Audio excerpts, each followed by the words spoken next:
Welcome back. This is X-Con for Trump live on Intellectual Radio. That's X-Con for the number 4 Trump live on Intellectual Radio. Your host Tyrone Muhammad with Carter Trust. This has been a sober month, right? Or a sober week. We back in it now. We back in it, and we putting things together. Off the time when we miss our Tuesday show, that's because Miss Carter Trust being such demand on Fox and other places. You know what I'm saying, I'd be scared to come on here by myself. And you know what? He's so sweet and, to say that. You know what? It ain't even like that. and so, but yeah, and I they call me as well, so we contribute We sometimes. was tag teaming. Woo! Plus we was tag team Brandon, but what? Yes, indeed. So we gonna talk about like that. we gonna do tonight. We're gonna do it tonight. And so live call-ins, we want to hear from you. We always want to hear from you. This is not about the Tyrone and Carter show. This is about the Tyrone Carter and family show.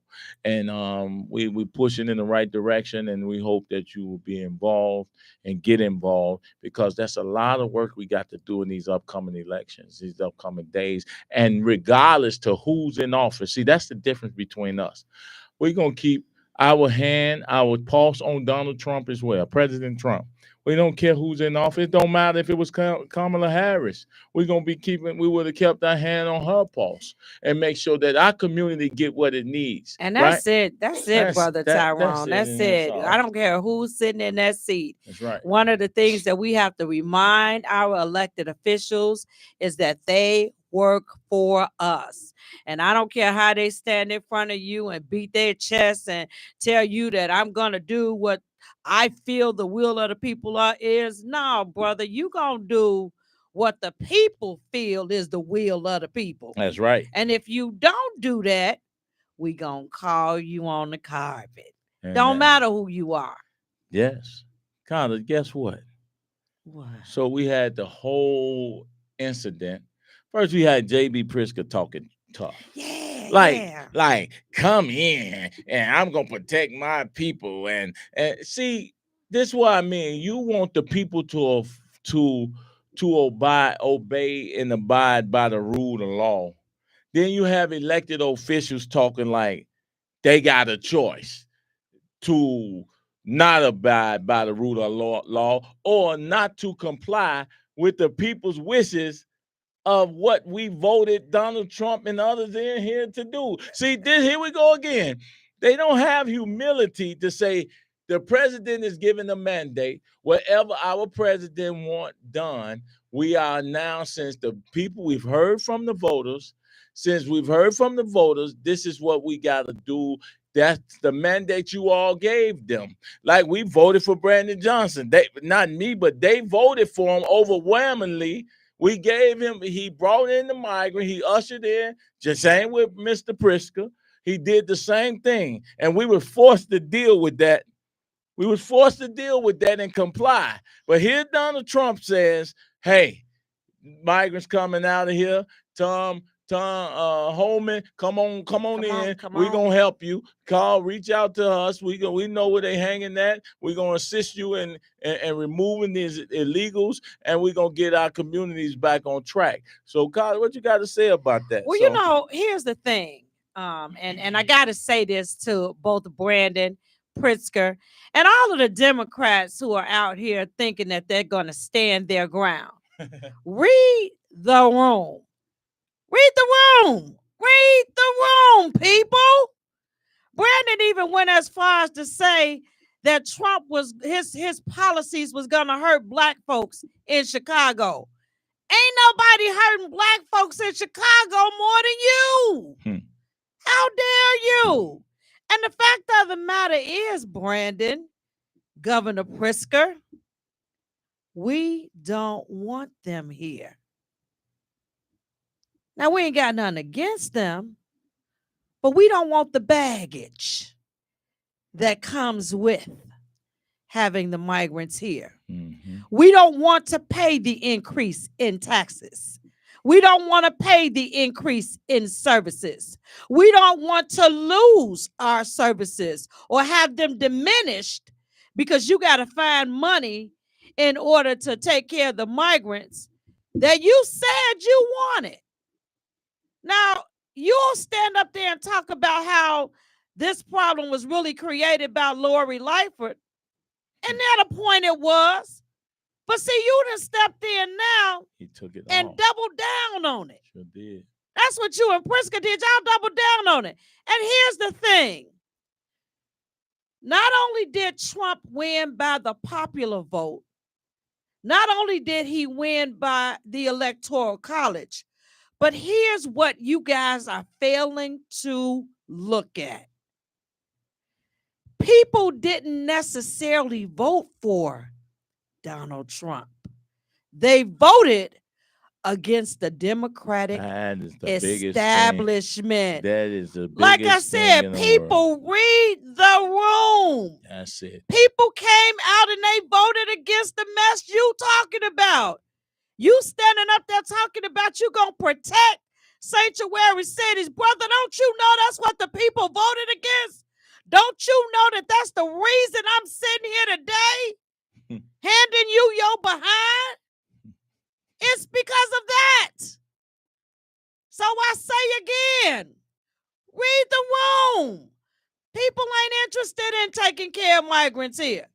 Not when we have deficits in CPS, deficits with the Chicago Park District, deficits within the state, deficits within the police department, the fire department. Every single entity in this city is suffering financially. And you done gave over $1 billion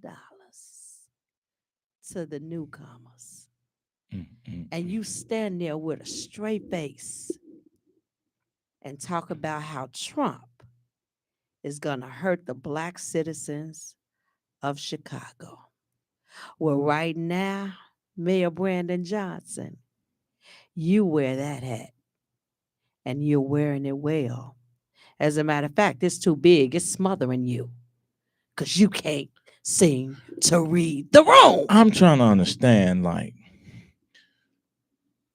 if you see everybody running in a direction, they running from a particular direction, like somebody shooting or it's a fire that way. How is it that you running in the direction of the shooting and the fire? How is it?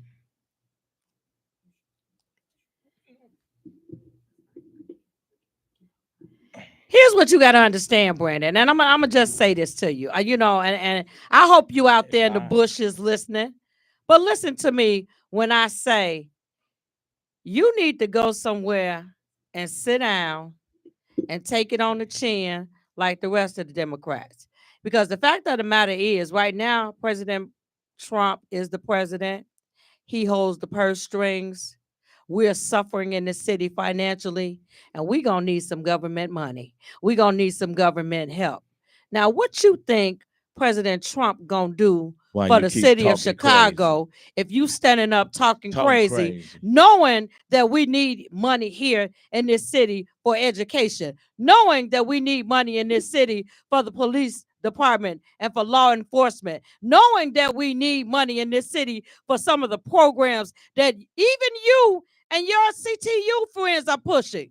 You know we need money for this. You know we need federal money. And you going to stand up and you going to be defiant and talk about how Chicago is hurting?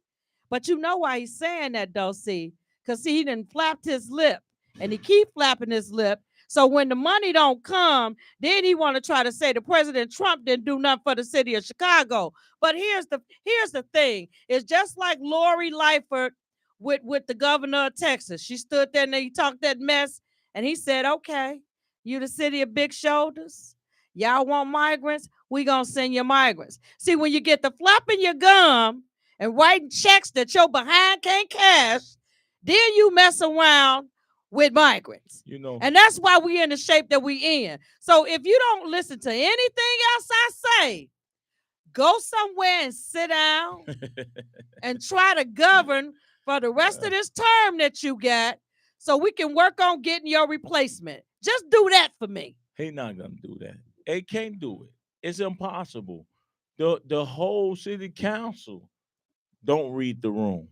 I think they kind of read it today because they know if the people have given the president a mandate, and I think what was it, 48% read. Listen, I think it's overtime right now, and is overdue to start fixing some of these wards. So as we start building out, God, you know what? The greatest part I like, just imagine doing the ex-cons for Trump slate for state rep, for state Ooh. reps, for aldermanic positions, and we bipartisan. And we just go And out. we Yep. go in there. What I'm saying, Yep. we rolling, and we saying X times for Trump, and we putting the most qualified individuals in that slot. Because one thing for sure, be very hard for someone to run as a Republican and win in Chicago. We gotta know politics. We gotta know the room, like you say. We gotta know what's up. Our people have somehow been so conditioned and brainwashed when they see red or they see Republican to automatically think that that party is against them. Yeah. When you hear Democrat and when you hear liberal, you don't understand that your subjugation and slavery and your mental Listen. condition, your schools, your hospitals, your everything, and the unemployment rate, the murder, the violence, and the migrants is democratic and liberal and work against your best Your best interest. interest. You can't talk Republican and Trump when our own elected officials created the conditions. But you know what? When we get down to it and really start thinking about how to move forward and how to get our people aligned with what we want to see. And I don't really think it's necessarily about Trump at this point because right now he's It our never president. has been. He's our president. But I think what people have to begin to pay attention to is our own self interest. Everybody in this country promotes their self-interest except for black folks. We're the only ones who will stand up and go toe to toe and fight for the self-interest of somebody else. It's like, no, at the why they expense, do but that? at the expense of canceling somebody else who's fighting for you. It's like people, where they do that at? And Tyrone, so I think it really comes down to us really educating people. And I think that over these next couple of months, we really are going to have to spend some time educating people, going out, getting coalitions together, and going out, going around the city, knocking on doors, speaking to people about some of these policies that these folks, y'all walking around here holding near and dear, are promoting that are against you. They not working for us, they working against us. And at what point do we stand up and say, no, no, no, no, no. This ain't okay. And you know, every week we come in here and we say to you guys, y'all got to start going down to City Hall. Because let me tell you something. If you ain't never seen that mess in action, then you don't even understand what it looks like. Take some time off to go to those city council meetings. It's worth it. It's worth to sit there and to watch people get up and to testify, pour their hearts out, talk to you about their concerns. And then you watch those aldermen stand there and vote against you like you ain't never opened your mouth. I don't even understand why they have a testimony portion of the meeting. Because they don't listen to the people. There is nobody that comes back after you get up and you testify to say, hey, ma'am, hey, sir, hey, constituent, I understand that you don't like Blase Skippy. You know, let's sit down and go talk to my secretary, make an appointment. Come on, sit down. Let's talk about it and see how we could come to some kind of resolution. They don't even respect you enough to do that. Yeah. So at what point? Ain't no point. Do we stop and say, right? Nah, dog, this ain't it. This ain't it. So you We said ain't at what doing point do this. we or do they? No, do we? Oh yeah, absolutely. I We're the think we they. did. I think we We did. but but We're but not the every majority. but you know what, I don't Tyrone? think they gonna ever. Everybody has to do it. I don't And think we're that's gonna my ever get thing. everybody Well, because not Carter, they are everybody. mentally. This is slavery. You they say It's a slave Harriet, mentality. then they Yeah. say Harriet Tubman would have freed more if only those people knew they was enslaved. It's Yeah. not this. It's They didn't so know.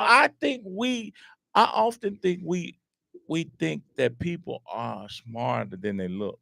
uh, uh, Yeah. uh, Yeah. they really don't look smart They and they don't look. aren't Yeah. I was smart. gonna say they don't look that They smart. don't look smart and they aren't smart because you sitting in these neighborhoods suffering. You looking for a boogeyman that's right in your face. Right in your face. It's right in your face. The boogeyman is in your face telling you that I'm working I'm against working you. against you, or I'm gonna And slowly kill they don't you. even hide it. It's like we always talk about white folks in these horror movies, right? It's like you just saw somebody's Right. head Get get out chopped the off. house. Are you not gonna hold on? How you keep falling down? How you keep running to the devil? Like how you keep running to the killer? Like Right. how you can have such a view? Like this election gave us such a view of the landscape of politics. Yes, it did. How you not having ran away from the enemy? If they showing you the open slaughter of your community. I was I was just listening to even the Catazaras of the FOP tell Brandon Johnson, the family don't show up. The family don't want you at the funeral of the police. Even they are smart enough to play politics with death Yep. of an officer. Of an officer. Because if Caltazara was really concerned about people getting murdered, he's not. He only concerned about an officer getting murdered. First of all, let me explain something to y'all real quick, in case y'all think I'm out of line. Officers sign up to do what? Serve Serve and and protect protect. and uphold the Constitution, And right? the law. The law.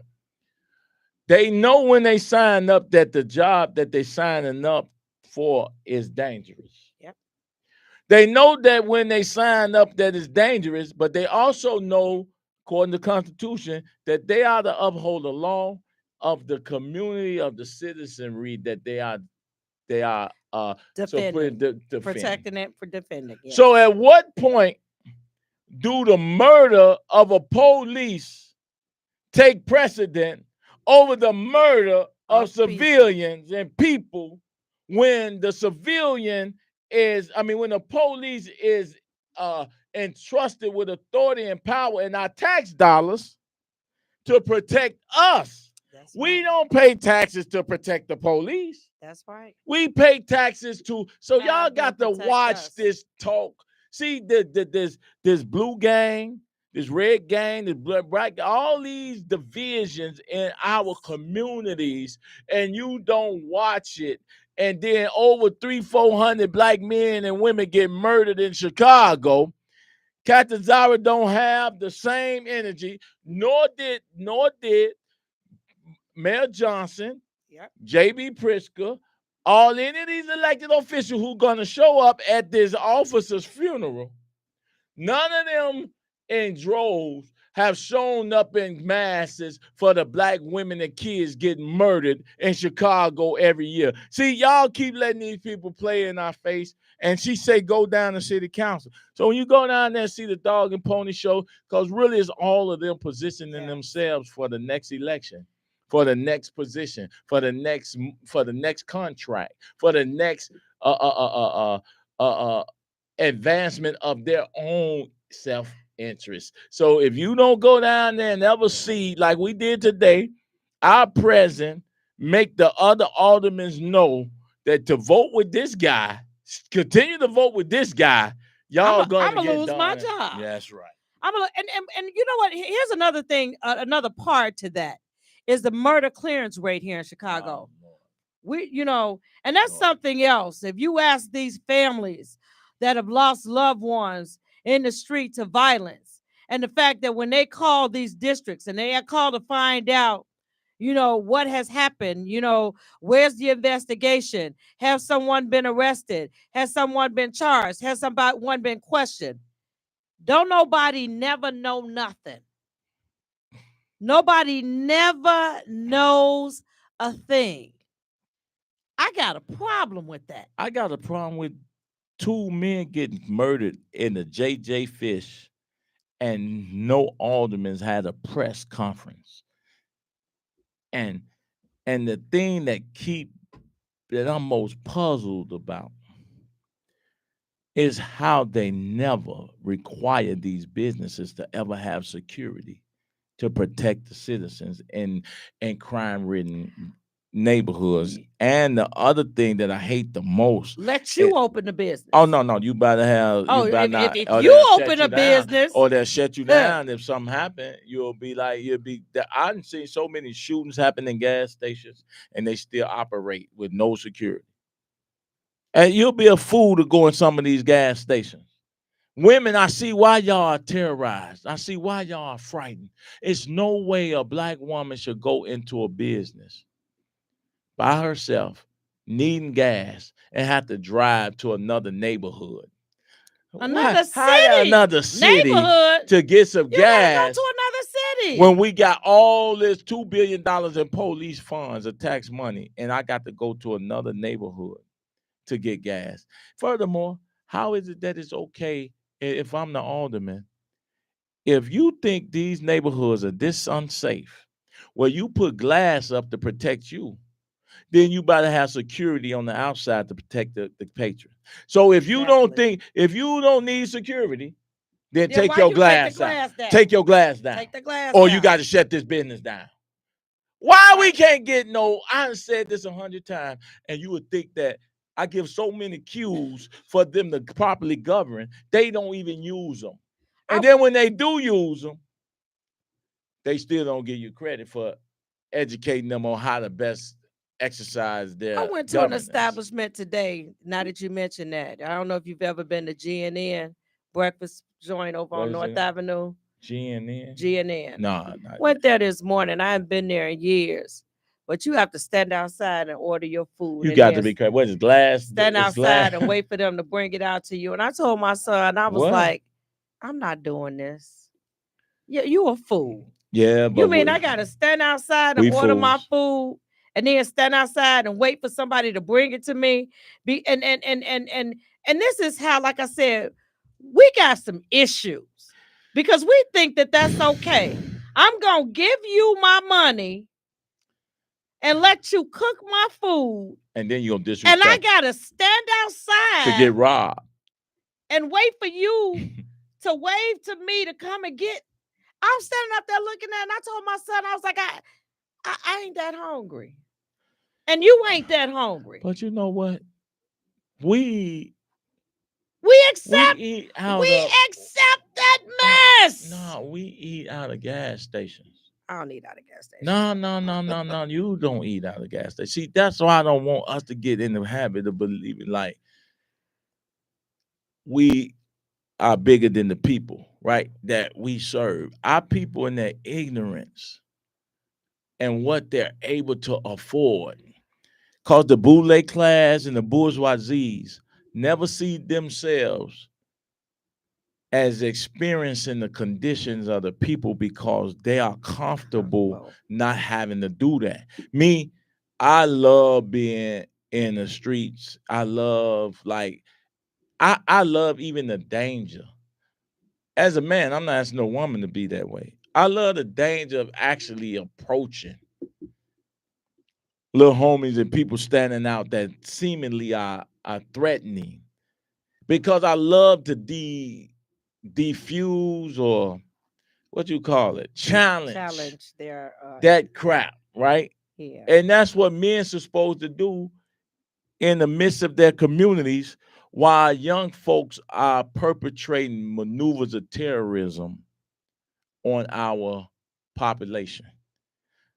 That's real conversation. You're Yeah. not gonna have this with no violence prevention organizations No. because they don't understand really the Well, first of science all, or they're the not gonna go. dynamic. They're not gonna And go I to don't the do that. street. And I First of don't all, do they're it. not gonna go to the street. The few Now that they're do, gonna get in yeah, office and they're exactly. gonna ask you to That's come right. to the office, or they're gonna go to the schools. But you know, that's one of the biggest issues that we have.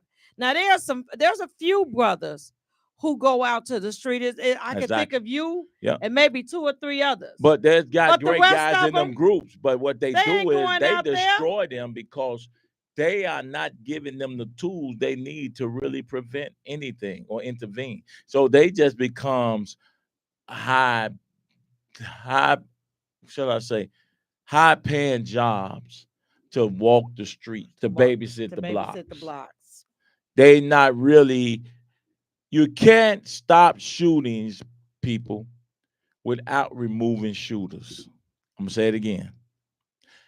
They have a low clearance rate on murders because they they could never remove shooters. Right. And if you don't stop people from shooting because they respect you enough to put down the guns and see you as no opposition, but feel that they Feel that, can walk and yes, not have to shoot. and not have to shoot. Shoot.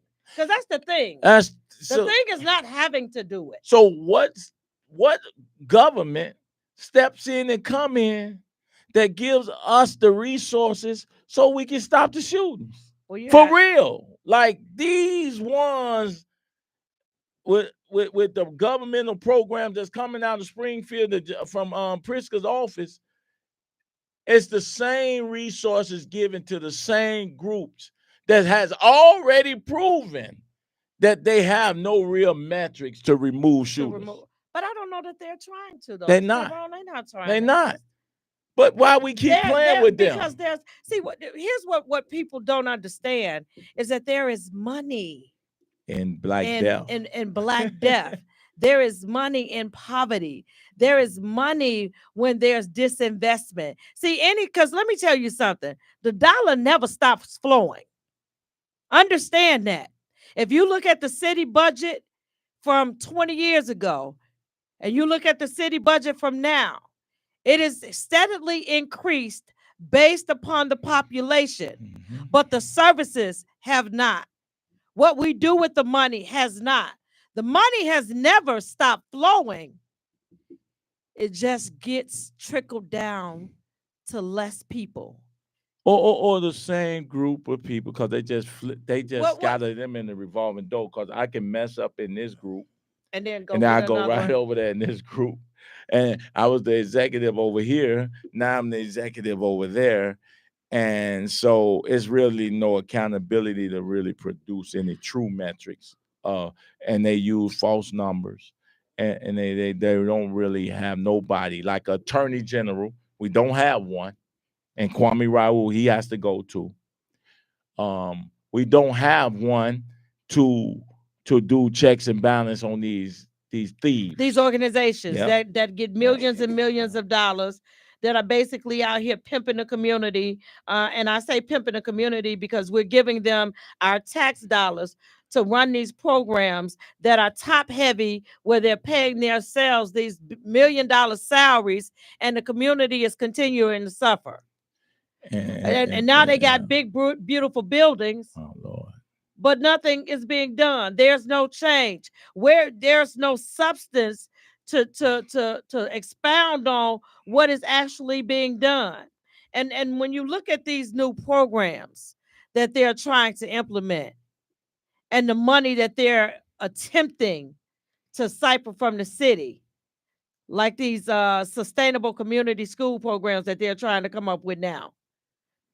So It's Mike, this guy Mike Burris always talking about uh you know going back or something.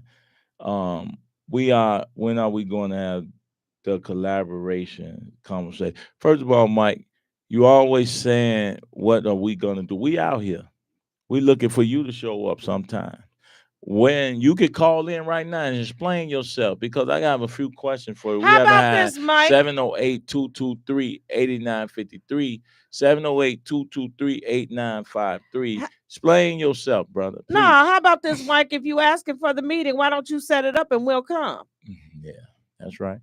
I mean, there That, you that, go. that, there you go. So now I just threw the ball in your court. Let me know what time and when to be there. That is, Mike. So now you got your collaborative meeting. What? So now I want you to be putting in the chat when this meeting gonna happen. Because Mike, we here Cause because see, we you on want the to front call line. us. You want to call us on the carpet. This your idea. Let's go, bro. What we doing? Yeah, that's real. So you can't everybody got ideas. So get your calendar out.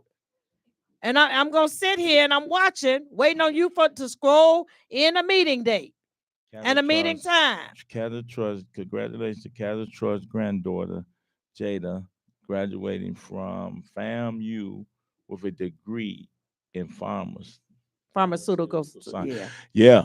So shoot, she might well get it in. Hopefully now that what Kennedy trying to do, eliminate pharmaceuticals. So at this point, hey, that was once most definitely a big business. But I know just from reading, the goal of Kennedy is to reduce our use of pharmaceuticals because these pharmacologists and these big mass conglomerates who she gonna make a lot of money working for, hey, they got to get this thing right. They don't even deal with the alternative medicines. They rather deal with the cocktails that actually make them a whole bunch of money and don't And cure make us anything, no, but sicker. make us sicker. And I think, So and it's yeah, interesting that you should say that, yeah. Tyrone, because, one of the things that I also want us to start doing, especially as Black people, is to start paying attention to natural herbs and what they do to our body, what they can do to our bodies and get us off some of this medicine that we're on. I think that we have to begin to live off the land more than we are doing right now, the way that our ancestors did. And so, yeah, I'm glad that you brought that up, Brother Tyrone, because, yeah, pharmaceutical companies are here to make money. And so every time they come up with a new product, they take it to your doctor, they tell your doctor to give it to you, they get a kickback, and you at home somewhere sick. It's like, if you ever watch the infomercial where they're talking about some of these medications, and I'm serious about this, and when you listen to some of the side effects from some of the medication, Oh it's man, supposed to help you with pain, but and you then got 7 more symptoms you got several more symptoms. I'm like, from the maybe medicine. look, maybe my knee ain't hurting Then that guess what? bad Then guess what you need? Now you need medicine to cure those to symptoms. cure the symptoms. Man, this is crazy. It's just ridiculous. So, Mike, I did pin the number. Now the number is there, 708-223-8953. If you want to call in and talk about it a few minutes, and like Carter said, hey, put an agenda together. Don't look for Tyrone Muhammad and Carter Trust to do it. We on the front line uh pushing the issues in our way. And then if you pushing them in your way, and then you collaborate in that way, now we got multiple things going on where people are not calling us and looking for us to be on the front line. Like that doggone Jay. That's right. good. All right, then. Let's get it. So it's just too many. It's multiple. Let me get this here call. Hello, you are. Hello, this is ex-cons for Trump Live. Who are we speaking to? Mike Burry. What's up, Mike? Hey, Mike. What's up, Ty? How you doing, God? How you guys doing? We good. Good, Mike. Man, you guys look good on Fox News. Thank you. I think P. Ray was on there tonight on Laura English. Okay, then how she do? Yeah. We don't really care how she did. What's up? What's going on, Mike? You always got a thought and an idea about it. And so as out of respect, I want to hear your thoughts and ideas. But at the end of the day, we are frontline people. So if people could tell us, I get so many people telling me how I should do something, right? But they don't never show up to do it with me. Right. You have some people who work the field, okay? You have some people who mind the door. You have some people who work the store. Okay, each one of us is a member of the body. Not every member of the body is the same body. Not every member of the body can be an eye. Not every member of the body can be the legs or the arm. You feel me? So what you propose, Mike? My responsibility is to create solutions. That's what I do. I create solutions. Okay, so when is the meeting? Wait, just let me finish. I don't build platforms. Platforms are used to elevate those with the solution. So you guys are on the streets. You guys are moving. You're building your name. You're building a platform, and you're getting the attention. Okay, so now you have the authority actually to call a collaboration meeting with all the organizations, with all the people who are out there doing what they need to do. If you make the call, you can get more attention than if I made the call. That's true. Okay? I see what you're saying. I'm just not building that platform. Now, I can support your platform just like you're running for a Senate seat. Okay? I can never win that Senate seat, but I can support your move because you have a lot more attention than I do. So the only thing I'm saying is that we can talk all day long. And you know, we've been doing this kind of stuff for years. But you know, I'm not a talker. I'm not a talker. Carter is not a talker. We doers. People like you and Carter, P. Ray and Mark Carter, and people like that, you guys are actually trying to do something, but there's something missing. Yeah, stop. Well, what's missing? And the thing that is missing, that not everybody is doing it together. This is exactly. But not everybody. Hey, Mike. Right. Not everybody deserves to do it together. First of all, sometime when an arm or some organ or something has cancer in it, guess what you do to it? You cut it off, bro. So some of our people are cancerous because they think they got a platform and they have nobody. They can't call 5 people to meet them in no location. Exactly. But they are very loud. They're very loud, but they don't necessarily. If you don't cut some cancers out the body, it will kill the whole body. So when you see us moving in a strategic manner, and even the way I've started to move and build new, I've been able to build new relationships outside of the community of people that may backdoor you, outside the community of backbiters, slack talk, slanderers, and people who will talk about you but don't have your drive, enthusiasm, and love for your people. Then you gotta move on, and regardless of what they're doing, you let them keep doing what they do. And I have nothing negative to say about what they're doing, but don't tarnish and don't get in the way of what I'm doing, especially if it's being effective. Right. And I understand that. You know, you're talking about you gotta be willing to cut your hand off to save your body. No doubt. If you're not willing to do that, then you lose both hand and body. And so we understand that not everybody is going to do the things that you do. Not everybody was designed to do it. Go ahead, man. I think that and let me just say that I do agree with you that there should be some coalition building. And I think that, you know, you get more bees with honey than you do with vinegar. And I think that we do have to find a way to work together.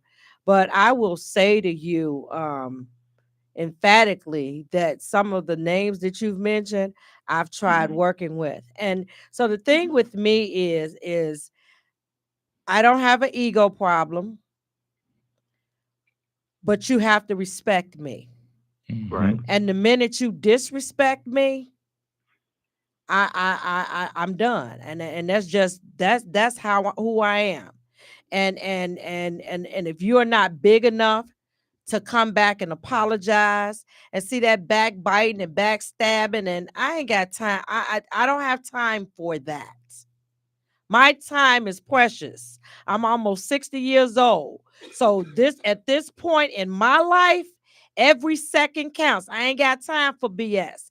And sometimes, unfortunately, when you're dealing with our people, and let me just say this, you know, my husband said this to me some years ago, and I said this to a young brother who called me today from Florida.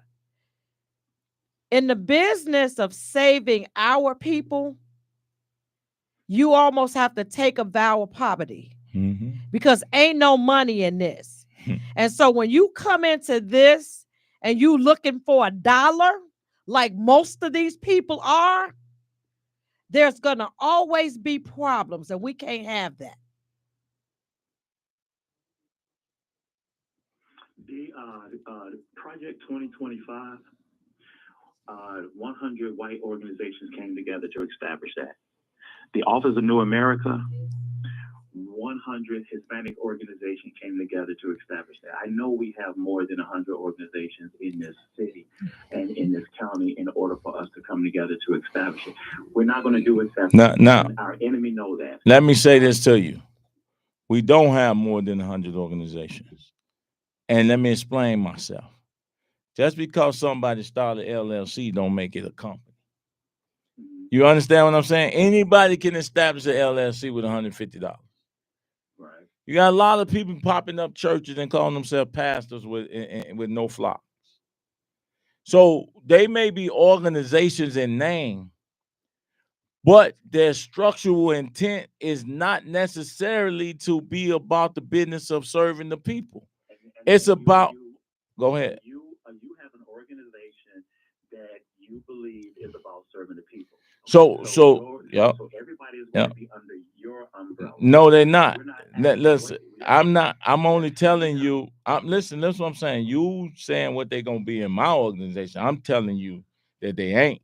And I'm going to tell you because they're not going to be in your organization. They're going to collaborate with your organization. But your organization is going to be the drive of it. We need one organization that is solid enough that is able to pull everybody together. I don't think you're on the ground enough, Mike, to really understand what I'm saying. I don't know how old you are. I know. Have we met before? Yeah. I met you with Nathan Booker. Remember? Nathan, yeah, I remember. Oh, yes, sir. I remember, no doubt. But look at this, Mike. Let me say this. You know, everybody think they can fight till they get hit in the mouth, right? Right. That's a lot of what's going on when you see people standing up. They really can't take a punch, bro. And what happens is, no. I'm not standing. Listen, if you asking me something, Mike, listen what I'm telling you. If you think you're going to tell me about what I do and who I am, if you read my book, have you read my book, Observations of Deviants? Okay, so then you can kind of understand my mindset of how I operate. I'm not saying what you're doing. I'm saying that you can't expect for everybody to do what you do. We don't need everybody doing what you do. Well, let me say this then. In order for us to move as a body. Let me say this. Then you go organize those people. This, and I'm gonna keep doing what I'm doing. It's not.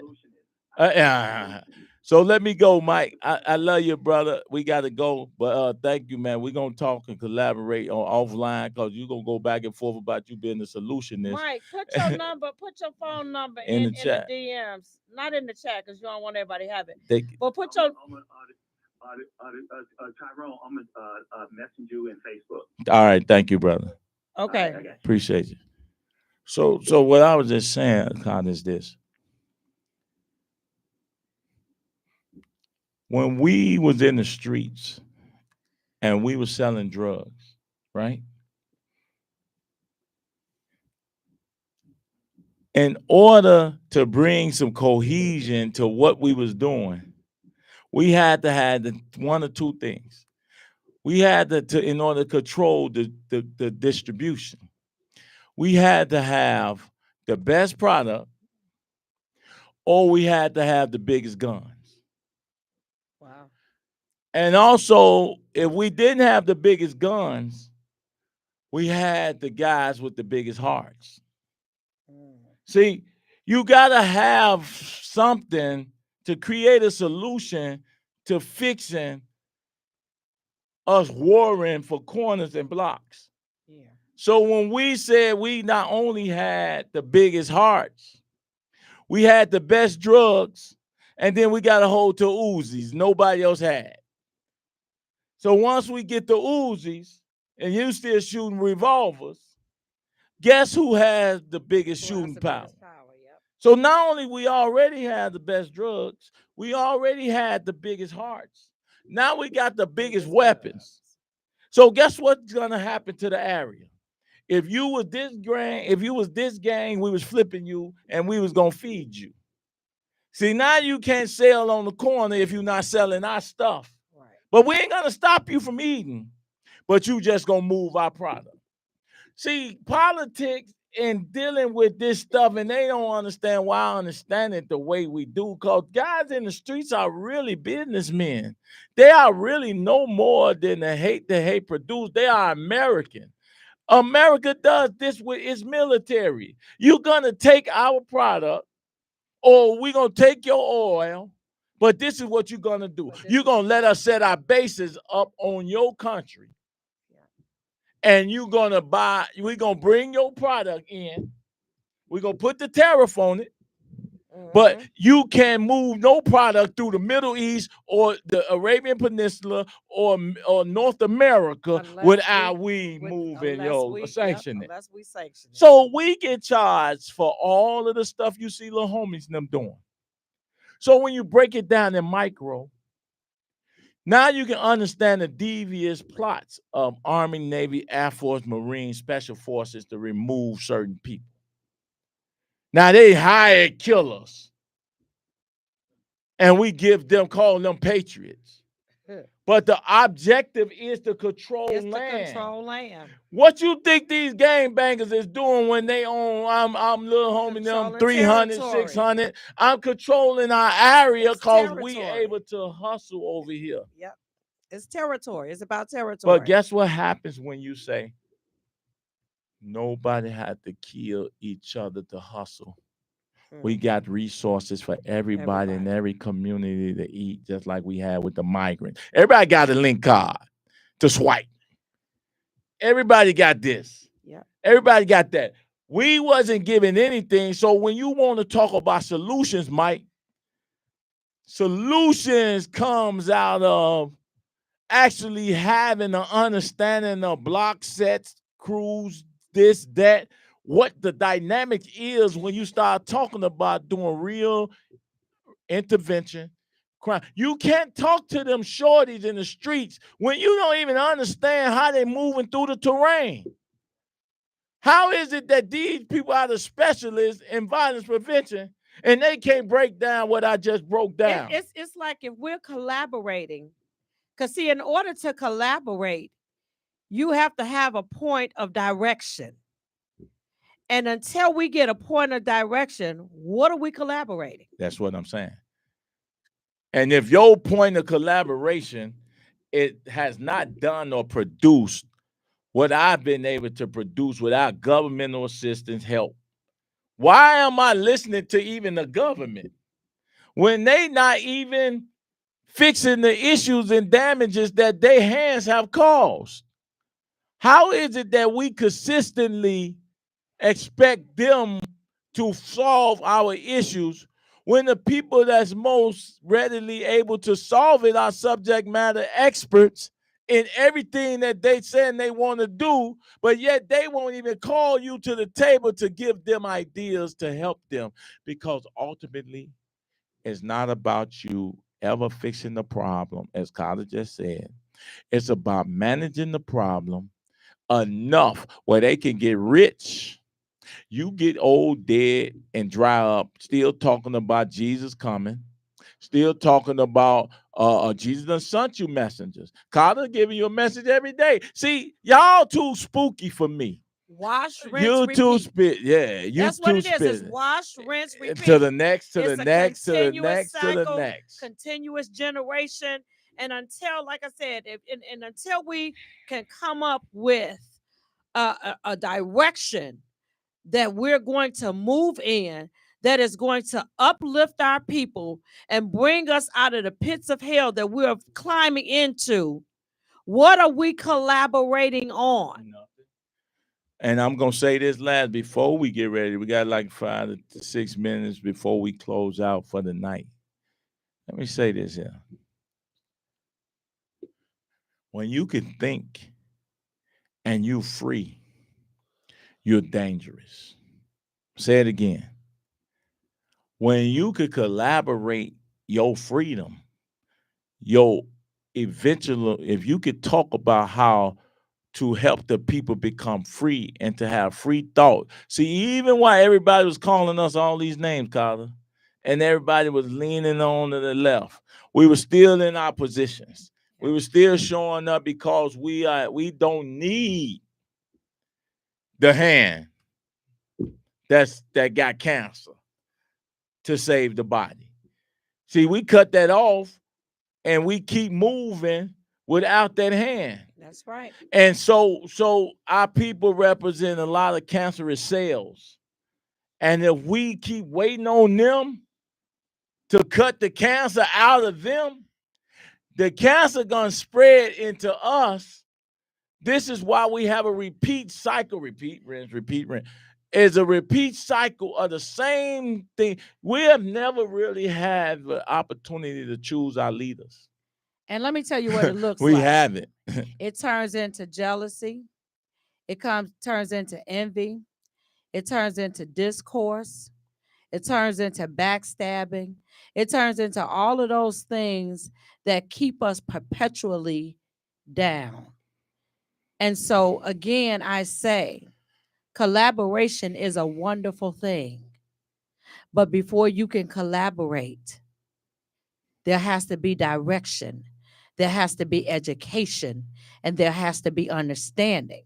There also needs to be one accord, one band, one sound. Yep. And you know what? If there are some people, if they not the leaders, I very seldom see, Mike, I got solutions. I offer solutions all the time. And I didn't wait around for people to tell me about population.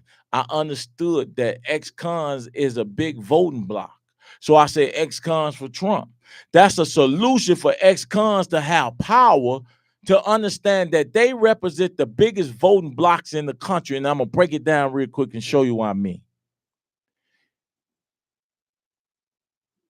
Every person that ever went to jail, prisoners, black men and brown ones, if y'all want to add them, because they clearly voted. They clearly voted against the system, right? So you better figure out how to collaborate with Brown and really have a collaboration. Then we have a collaboration. This stuff we doing ain't no collaboration. You collaborating with people who exercise their vote, that's real. And then we could say, hey, man, y'all vibe that over there. We're going to vibe this over here because we got a common goal to get them from taking it all and messing us over. So let me say this, Mike. Every ex-con bring with him is 20 million ex-felons in America. But it's 80 million. Listen to what I'm saying to you. It's 80 million just as involved, just as impacted. That means people who went to jail but did a crime but got probation. They ain't go to prison. People who have records that had substance abuse issues, but they went to they went to a drug treatment center, or they went to a sex treatment center, or they went somewhere, and that's not on their record. Right. But they just as involved. And so that 80 million brings with it 3 to 5 people that'll vote their interest. That means that everybody in the society knows somebody who's been incarcerated. If there's not even their own family, they know of families outside of themselves. So ex-felons represent the biggest voting bloc in the world, in the country, because there's prisons all over the world. We the most incarcerated nation, but it's prisons and ex-cons in every major state, and we're I can sell most incarcerated people. But I can sell this ex-con narrative to any country and win with ex-felons all over the world. I don't have to be in America to bring ECCSC or ex-cons to any type of movement to have a constituent base that has been affected by police states and affected by poverty and disinvestment and intentionality of that. So I'm telling you, we bring solutions. This woman brings a solution. It's called ex-cons for Trump, but this is a black woman. Have you been to prison? No. But she a member and part, and she's the co-host of ex-cons for Trump. So when we start talking about solutions, Mike, we just have to get out our own way And then she got solutions and collaborations, but she doing her own thing as a strong Black woman to encourage other But Black actually, women. this is a collaboration. Exactly. And the reason that it's a collaboration, and no, I've never been to prison, but I have family members. That's right. I have sisters. I have brothers. I That's have right. cousins. I have neighbors. You know, an ex-felon or felon is someone that all of us has in our families. We know one. We're close to one. We love Or you may them. be one. And you may be one. And some of us are 10 seconds from becoming one. And so I say that to say that our commonality is our people. And so sometimes And we got a convict for a president, don't we? We do. See what I'm saying? So, hey, y'all play with us all y'all want to. And so, you know, and I sit here with my brother, and I sit here proudly. I am proud to be sitting here next to this brother, trying to help come up with solutions for us. Because, see, at the end of the day, you got those people out there who are going to do what they want to do. You got folks at home sick because Trump won, not realizing that at the end of the day, ain't neither party been very good to us, which is why it's so important for us to develop our own base, our own voting block. And so some of you out there are being dismissive of what Brother Tyrone is talking about and what he's trying to do. But y'all need to get on board, because that's a whole nother untapped. And in closing, I'm gonna say it is. But the Trump the administration recognized it. And in closing, I'm gonna say this. All those politicians are convicts. They are biggest crooks ever. They stealing every day in your face, but they ain't called crooks. They call elected officials. Yes. Take care. This is X-Cons with Trump Live on Intellectual Radio. We'll be back Tuesday and Thursday. Thanks for your support and keep on sharing. Remember, share.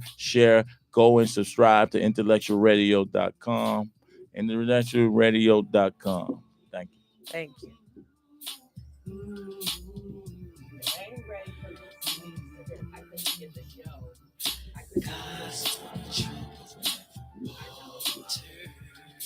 Got enough money to buy my soul. It's strong enough to stop me. I'm out of control. That's the bench. And that was rolling too. That I know I am that I am. That's why I speak so low. On the verge of losing hope. Nowhere to go. My style, singing vocals, the magical flows. The streets of love.